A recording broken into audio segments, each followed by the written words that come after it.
Hey everyone. In this mini lecture, we're looking at what's called force system resultants. So we're specifically going to take a look at moment of a force through scalar formulation. We're going to look at cross products, and we're going to look at moment of a force through vector formulation, and then the principle of moments.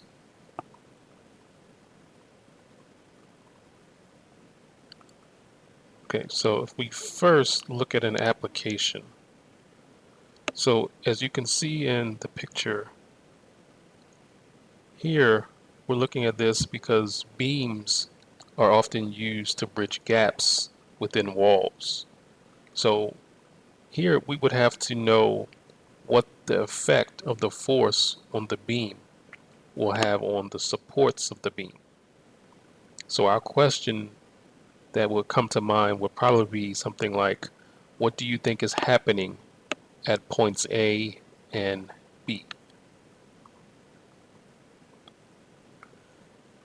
To go a little bit more into this, another application.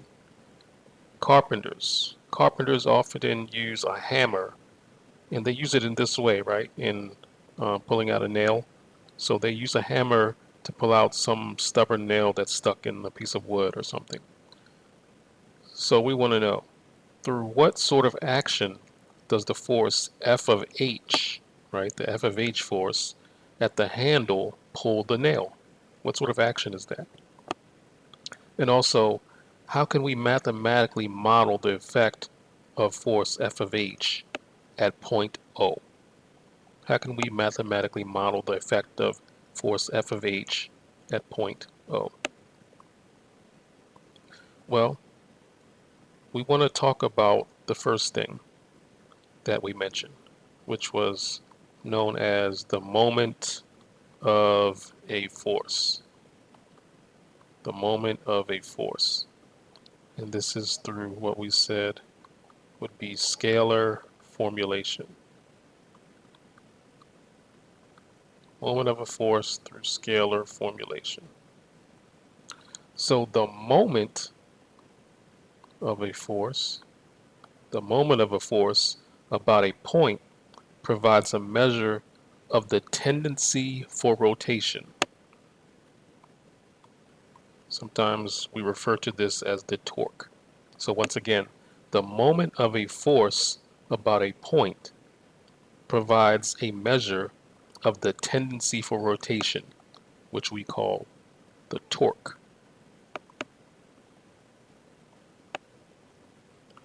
Okay, so in a two-dimensional case,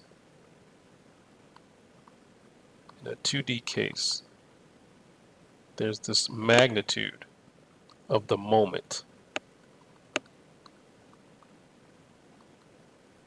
So the magnitude of the moment, m sub o, is equal to F times d, Fd.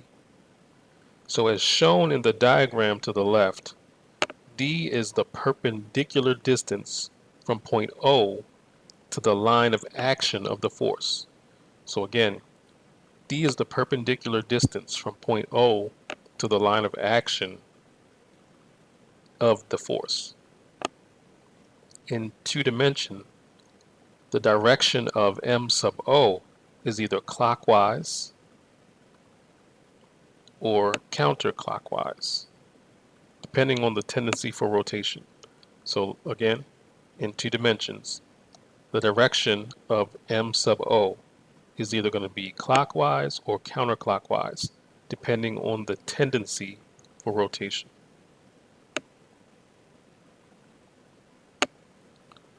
Okay, so for example, we said m sub O is equal to Fd, and the direction is counterclockwise.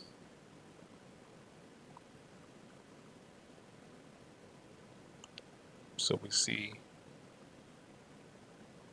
as shown. So often it's easier to determine m sub O by using the components of F as shown.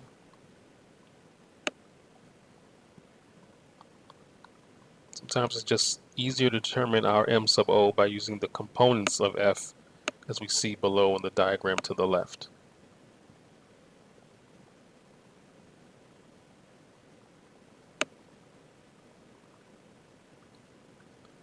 So then M sub O is equal to F sub Y A minus F sub X B. So note the different signs on the terms. Note the different signs on the terms. So the typical sign convention for a moment in 2D is that counterclockwise is considered positive. Right? So again, the typical sign convention for a moment in 2D is that counterclockwise is considered positive. We can determine the direction of the rotation by imagining the body pinned at O. Imagining the body pinned at O and deciding which way the body would rotate because of the force. So while finding the moment of a force in 2D is kind of straightforward, that is when you know the perpendicular distance D, finding the perpendicular distances can be hard, especially when you're working with forces in 3 dimensions. So a more general approach to finding the moment of a force exists.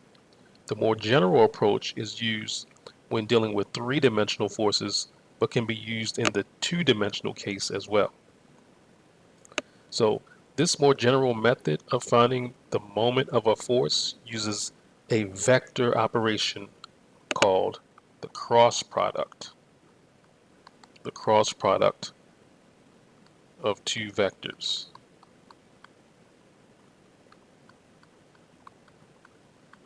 The cross product of 2 vectors. So in general,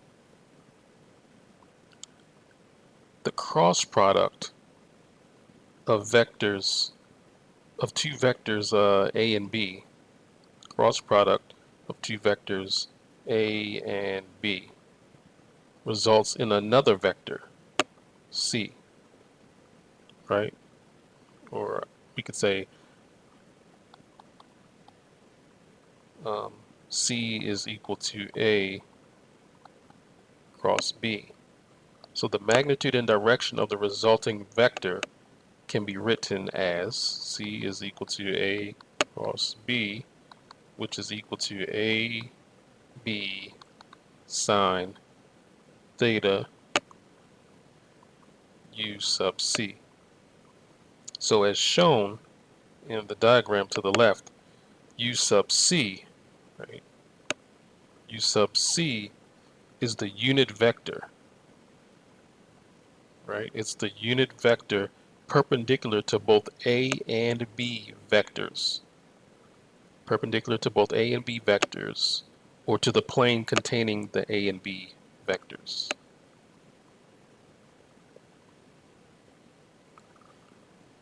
You may have heard something called the right-hand rule. So the right-hand rule is a useful tool for actually determining the direction of the vector resulting from a cross product. Right? For example, I times j equals k, right? I times j equals k. Note that the vector crossed into itself, note that a vector crossed into itself is 0, right?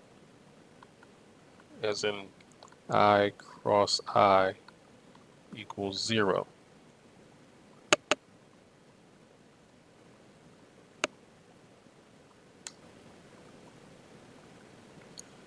So we also can see that the cross product can be written as a determinant, right? The cross product can be written as a determinant.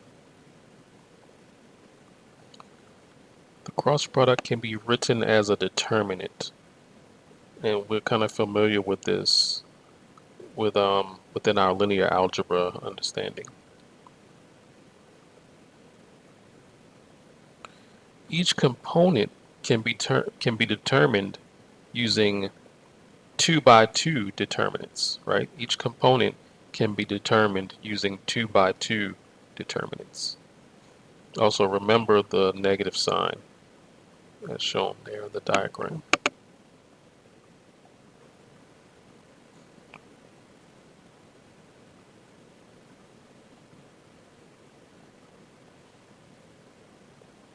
So moments of a force with vector formulation. So moments in 3D can be calculated using scalar 2D approach, but it can be difficult and it can also be really, really time consuming. So therefore, it's often easier to use a mathematical approach, and this mathematical approach is called the vector cross product. Vector cross product. So using the vector cross product, M sub O, we have R cross F. So here R is the position vector, right? R is the position vector from point O to any point on the line of action of F. From point O to any point on the line of action of F.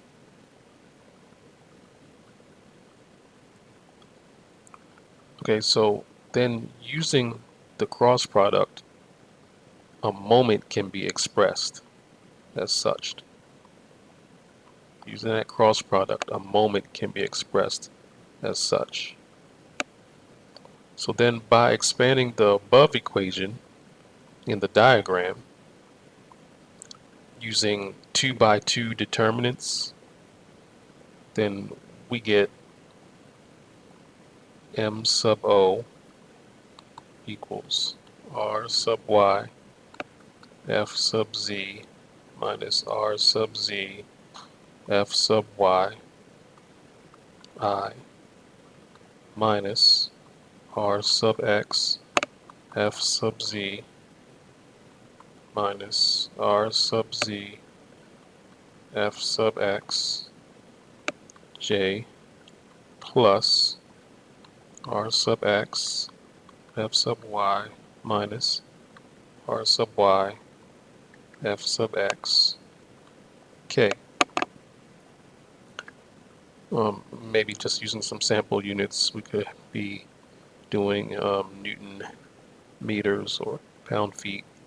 So the physical meaning of the above equation that's written becomes really evident by considering the force components separately and then just using a 2D formulation. Let's take a look at our example. So we're here given a 100 Newton force and it's applied to the frame. A 100 Newton force applied to the frame. So what are we asked to find? We're asked to find the moment of the force. Moment of the force at point O. So here's our plan. We're going to resolve the 100 Newton force along the X and Y axes. That's our first step. Resolve the 100 Newton force along the X and Y axes. The second step, determine the M sub O using a scalar analysis for the two force components, and then add those two moments together. So first what we have is positive F sub Y equals negative 100. We're using 3 over 5, looks like, newtons. Then we have positive X, F sub X equals 100. 4 over 5 newtons. So our solution, we have m sub o is equal to negative 100 3/5 newtons 5 meters minus 100 4/5 newtons. Let's see, times 2 meters. This is Newton meters. So it looks like we're gonna get, oops, sorry. We're gonna get negative 460, or we could say 460 Newton meters clockwise.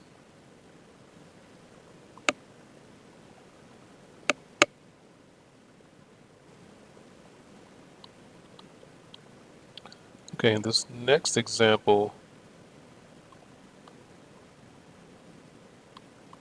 we're given f sub 1 is equal to 100I minus 120J plus 75K pounds. F sub 2 is equal to negative 200I plus 250J plus 100K pounds.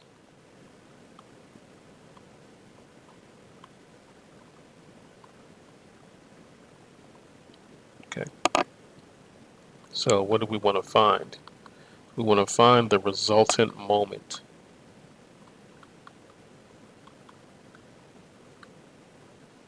The resultant moment by the forces about point O.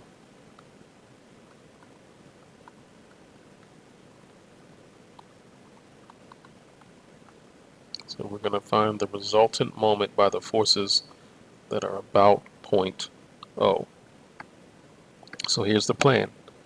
First, we're going to find F, which is F sub 1 plus F sub 2. And then we're going to get R sub OA. And then we're going to determine M sub O, which is R sub OA.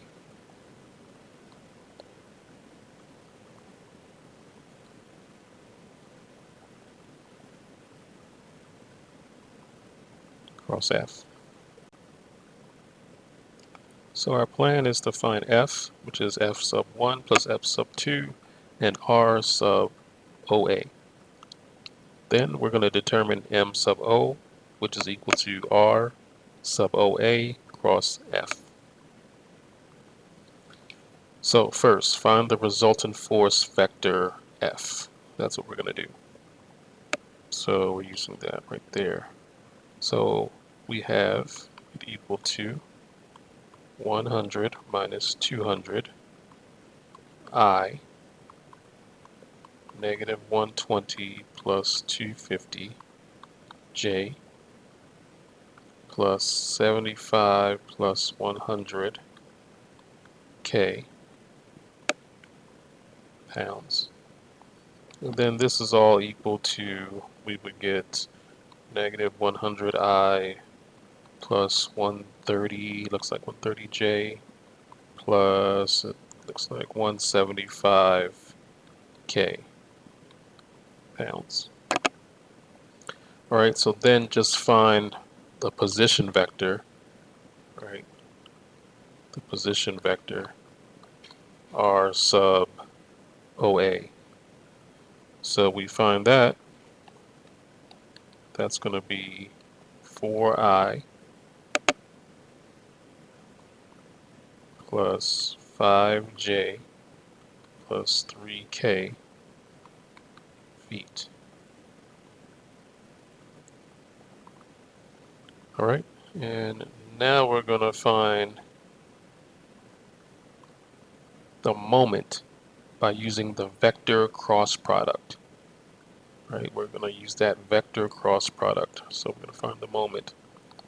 So m sub o, the moment, using the vector cross product, is equal to, so I have I, j, and k. We said we have 4, 5, and 3 as shown above. And then above that, negative 100, 130, and 175. All right, so let's go ahead and work through this vector cross product. So we're going to get 5 times 175 minus 3 times 130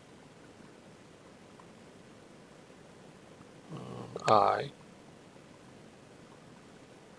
Let's see, I'm just going to go down some, minus 3 times negative 100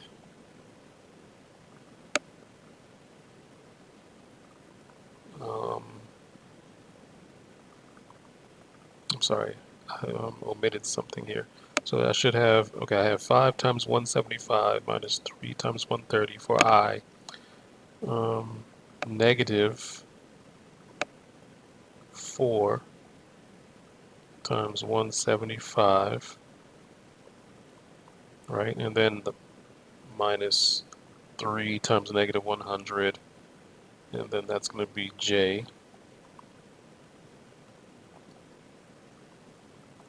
And then plus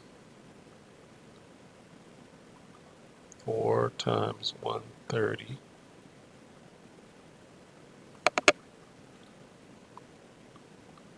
minus 5 times negative 100 to negative 100, and then this will be K, and this is feet, pounds. Okay, and then let's just tally this all up. We should get 485 I minus 1000 J plus 1020 K feet pound. All right, and there we have it.